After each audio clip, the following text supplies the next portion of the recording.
It Rains in February. That title, it just kind of hits you, doesn't it? Like Yeah. right here. So simple, but there's this weight to it. You just know it's going to be about love and loss, about what might have been. Oh, absolutely. And that's where we're diving in today with this memoir. A love story that, well, it's way more complicated than you might think. You know, from that very first page, even with that title, you just get pulled right into Robin's world. Right. It's raw. It's real. Like you're living this heartbreak right alongside I her. really feel that, yeah. So picture this. A sweltering summer night in Durban, South Africa. Robin and her husband, Stuart, they're relaxing on their veranda. Sounds idyllic. Right. Peaceful. Yeah. Until Stuart drops this bombshell. Yeah. Like out of nowhere. He's in love with someone else. The way she describes that moment, it's almost like you're frozen in time with her. Total shock. But also this strange detachment, like she's watching it happen on a movie screen. It's a defense mechanism, right? Totally. Her mind trying to protect itself from being completely overwhelmed by this wave of pain. Classic trauma response. But even in that state, she still takes action. She does. She does. She doesn't just sit there, right? She grabs her keys, speeds over to her friend Lisa's place.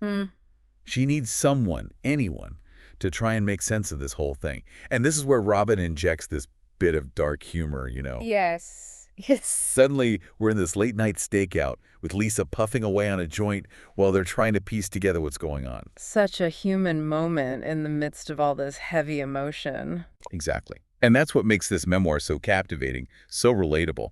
But before we go any further, let's rewind to the beginning. Robin walks us through how she and Stuart fell in love.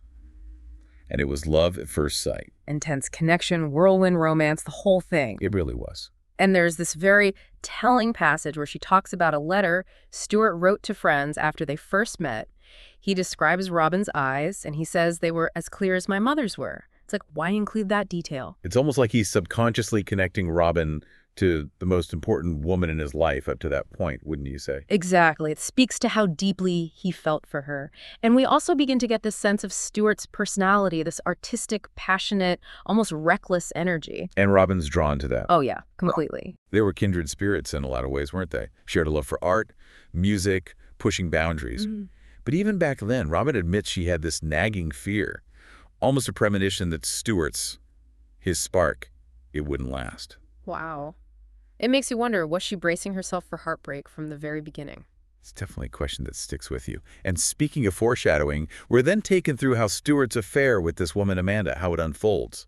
At first, it's subtle, just a shared passion for music. Right. But Robin can't shake this growing unease. And then comes that New Year's Eve party where Stuart, well, he kisses everyone goodbye except Robin. Talk about a punch to the gut, right? Brutal, just brutal. Robin's going through it. Betrayal, confusion, this desperate hope that she can somehow fix things. And this is where that image of the herons comes in. Robin points out that whenever Stuart and Amanda were together, there were always these two herons around. It's never said directly, but you get this sense that it's symbolic. And that sense of unease, it just intensifies as we move forward. Because in this part of the memoir, it becomes less about the affair itself and more about Stuart's own emotional breakdown. It really does. It gets pretty intense. It does. He moves out. He's constantly breaking down, pouring out all these confessions to Robin. Yeah, and you can really tell how much pain he's in, like really feel it. Absolutely. He even tells her at one point, it's been unbearable, having her so near, smelling her skin, wanting to touch her, Wow. but it would cause too much damage. That line. It just destroys you, but it's also so revealing. I know, right? You see how intensely he feels for Amanda, but also the guilt he's carrying, the knowledge that he's hurting everyone around him. And Robin, even while she's dealing with her own pain, is still trying to be there for him. Trying to understand what he's going through. Right. And on top of it all, she's trying to protect her daughters from this whole mess. Which, let's be honest, impossible situation. Completely. And then it gets even more intense when Stuart tries to take his own life. Oh, man. It's such a heavy moment in the story. Which makes you think about what's going on in his head. Exactly. It's like he's trying to erase himself from this specific point in time, rewrite his own story. And the feeling of being trapped by your choices. The weight of regret. It's a lot. And Robin doesn't hold back on how those suicide attempts impacted everyone. The fear. Feeling helpless, like you're on this terrifying roller coaster you can't get off of. And no control over where it's going next. Exactly. But here's the thing. even with all of that darkness, there's this contrast. Stuart starts writing Robin these letters. These letters are incredible. And they're filled with these reflections on love, on life, on his own struggles. It's like you're seeing a different side of him. You really do. And throughout these letters, he keeps coming back to this one symbol, the albatross. Oh, yeah. He uses it to describe this burden that he carries. The weight of his action. Powerful image. You've got this majestic creature forced to carry this immense weight. Makes you think about the things we all carry, don't you think? The things that weigh us down, even if no one else can see them. For sure. But as we head into the final part of Robin's story, we start to see a glimmer of hope. Oh. Yeah. It seems like Stuart might be pulling himself back from the edge. He has these moments of clarity. Right, but it's like you're on a roller coaster, Oh, absolutely. 1 minute there's progress and then... And then a huge step back. Yeah. It's rough. And you really feel for Robin through it all. Oh, absolutely. But she decides to go see him. She goes to Cape Town. To Cape Town. And it's a brave choice. It's very brave. Given everything that's happened. Yeah.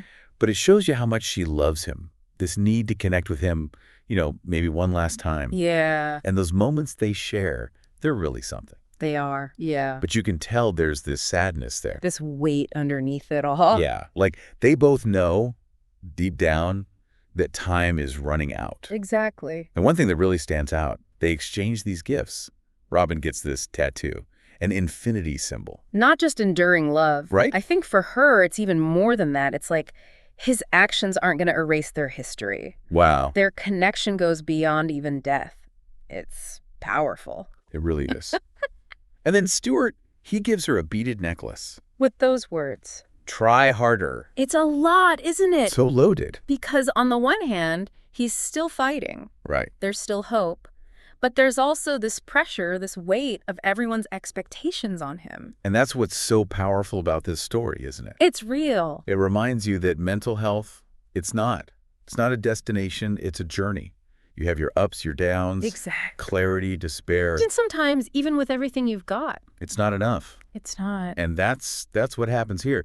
Because despite Robin's visit, all those glimmers of hope, Stuart ends up taking his own life. It's tough to read. The way Robin describes that moment, it's raw, immediate. It just stays with you. It does. And there's this one detail. Robin was about to send him an email, one of those playful messages she signs as Leila, Oh, wow. right as she finds out. Life can change just like that. Just like that. But it also shows how connected they were. Exactly. But the memoir, it doesn't end there. We see Robin dealing with the aftermath, her strength, the funeral, her daughters trying to make sense of it all. And there's this passage, a letter from Stuart's friend, Cobus. Powerful stuff. He describes Stuart's death, but it's with these images. Right. The ocean, the city lights, even those herons are back. Beautiful tribute. Really captures Stuart, He really does. All those different sides of him. Yeah. The light and the dark. Exactly. And at the very end, he describes a gray heron taking flight, almost like it's carrying Stuart's spirit away.